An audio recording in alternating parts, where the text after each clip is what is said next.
Halo lur, piye kabar kabeh? Muga-muga dalam keadaan sehat walafiat. Ya gemah ripah lo jinawi, rezekine lancar kabeh. Yang penting sehat lur. Ora usah mikir negara iki negara bosok. Dan di episode kali ini saya akan membahas 3 alasan negara ini kenapa tidak bisa maju. Yang pertama, SDM-nya banyak, SDM rendah. SDM rendah, kualitas pendidikan dan keterampilan yang rendah membuat tenaga kerja Indonesia kurang produktif dan sulit bersaing di pasar global. Nggak cuma itu aja, contoh SDM rendah ini banyak banget ya. Contoh di negara kita ini banyak banget orang yang kecanduan dengan judol. Mereka berharap dengan bisa menjadi kaya dengan judi. Kok SDM rendah, goblok, mendo, cengoh, tolol. Udah jelas-jelas judol, judi online, ada kata online. Artinya online itu ada servernya. Server itu ada yang jaga, ada yang ngawasi. Berarti sistem yang bisa dipermainkan, sistem yang bisa disetting. Kok wis iso berharap menang, berharap kaya dari judi ki piye to dipaidi. Kalau memang mau kaya, kerja, nabung. Ya biarpun aku ngerti negara iki nabung sak mutar-mutar tak sugih iki susah. Karena pendapatan kita dengan inflasi iki jarake gap adoh banget. Jauh banget. Contoh yang lain adalah SDM rendah adalah ketika kita pengen berusaha, banyak banget teman-teman di sekitar kita yang toksik. Biasanya gitu. Ya pernah nggak kalian kayak pengen melakukan sesuatu perubahan, contoh lah kalian pengen bikin konten atau apa, pengen intinya sesuatu yang membuat diri kalian berkembang, pasti teman sekitar kalian kayak ngecengin atau ngeledek atau ngenyek atau ngece weh konten kreator, weh kok lambi-lambi ini kok kasih lambi kosong. Itu karena apa? Karena faktor pendidikan, karena rendah. Fungsinya pendidikan itu bukan cuma untuk dapat ijazah terus kalian bisa kerjain, enggak. Terserah kalian mau berpikir apa-apaan sih, sok-sokan lo meremehkan orang lulusan SD lulusan enggak.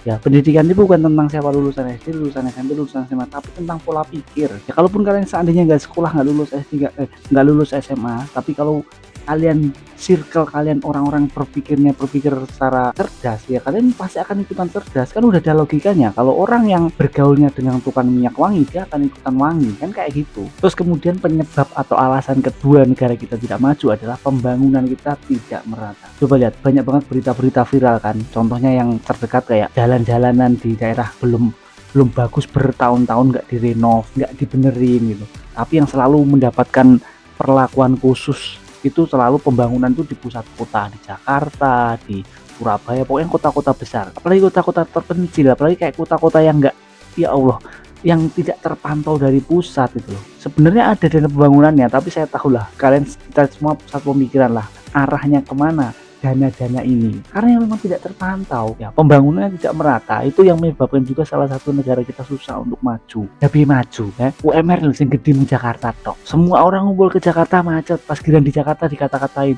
orang kampung bikin macet, orang kampung bikin penuh Jakarta. Lalu gimana? Di daerah-daerah itu gajinya kecil. Ini analoginya gini, semut akan ngumpul di mana tempat gula paling banyak gitu. Kalau gulanya paling banyak di Jakarta, ya semutnya semuanya ke Jakarta kan gitu. Makanya gulanya ini disebar yang merata. Artinya apa? Artinya UMR yang lainnya itu juga dibikin yang setidaknya hampir sama lah gitu. Jadi biar semuanya nggak ngumpul di Jakarta. Salah satu penyebabnya adalah pembangunannya belum merata. Kalau pembangunan yang belum merata, berarti pengusaha-pengusaha yang punya usaha, punya pabrik segala macam kan berpikir untuk logistiknya gimana, terus estimasi nyampainya berapa lama, kalau jalanannya masih jelek, kota-kotanya belum maju. Jadi mau nggak mau semuanya ngumpulnya di pusat kota yang jelas-jelas fasilitas pembangunannya bagus. Dan yang nomor 3, ini puncak dari segala kehancuran negara kita ini. Negara kita nggak maju-maju ini gara-gara perkara delokok jaran dancuk kata satu ini, korupsi guys, bener-bener gila nih tenan negara deh. Bahkan wingi kemarin saya baru dengar berita atau dengar apa ya, konten gitu yang lewat di FYP saya, Pak Mahfud MD itu bilang kalau seandainya tambang ini tidak dikorupsi, setiap satu kepala orang di negara Indonesia itu setiap bulannya akan mendapatkan 20 juta. Bayang no, 20 juta loh setiap bulan, 20 juta kalau tidak dikorupsi. Lah saiki dikorupsi jangankan kok 20 juta, 20.000 loh, kayak panas silitmu nek menggolek. Karena korupsi udah kayak mendarah daging di kita itu. Kayak gara-gara kemarin juga ada konten FYP lewat itu tentang perihal pekerjaan Romusa yang ternyata sebenarnya itu bukan pekerjaan bukan pekerjaan paksa. ternyata dibayar dan dikorupsi. Dari sini kita tuh kayak mikir korupsi ini dari zaman sejarah, zaman kolonial, zaman Belanda dulu udah ada masuk itu. Gimana ya, udah susah banget kayaknya untuk menghilangkan korupsi, itu udah kayak nguras air laut, udah kayak mustahil banget. Apalagi terakhir-terakhir ini, ya Allah, dana haji loh dikorupsi loh. Gus Yakul, sumpah bener-bener wah udah bosok sebosok-bosoknya negara ini asli. Ya, salah satunya korupsi ini yang bikin semuanya rusak. SDM rendah gara-gara dunia pendidikan jadi serba mahal, apa-apa bayar. Terus sekolah negeri yang harusnya bagus jadi jelek, jadi kekurangannya banyak banget tuh sekolah-sekolah yang tidak layak untuk proses belajar mengajar gara-gara proses renovasinya macet, atau malah bahkan dana untuk renovasinya tidak sampai di sekolah tersebut. Itu gara-gara apa? Gara-gara korupsi gatel, dengan pembangunan tidak merata. Gara-gara apa? Gara-gara korupsi kok inti nih pusat dari semuanya itu korupsi. Maka nih seandainya memang pemerintah tegas membuat sebuah aturan yang atau mengesahkan RUU perampasan aset, itu kayak agak mendingan sih. Ya biarpun tidak signifikan besar ya, tapi kayaknya agak mendingan. Tapi kalau memang mau benar-benar bisa merubah semuanya, ya kayaknya memang koruptor tuh hukumannya hukuman mati sih, ya kan? Kalaupun tidak mati minimal dipotong peline. Modar we. Korupsi tapi rasa ngaceng we. Wes lah gitu aja lah.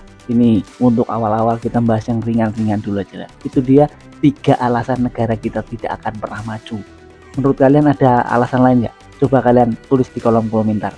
Dan jangan lupa kalau kalian suka sama konten-kontenku ini ya, jangan cuma like, komen, dan subscribe. Dibantu, men aku yang mau ngetes. Ngarepne negara ra iso sugih-sugih. Sapa urusan YouTube aku iso sugih, mergo kan bayarannya dolar, ya toh? Cocok budal.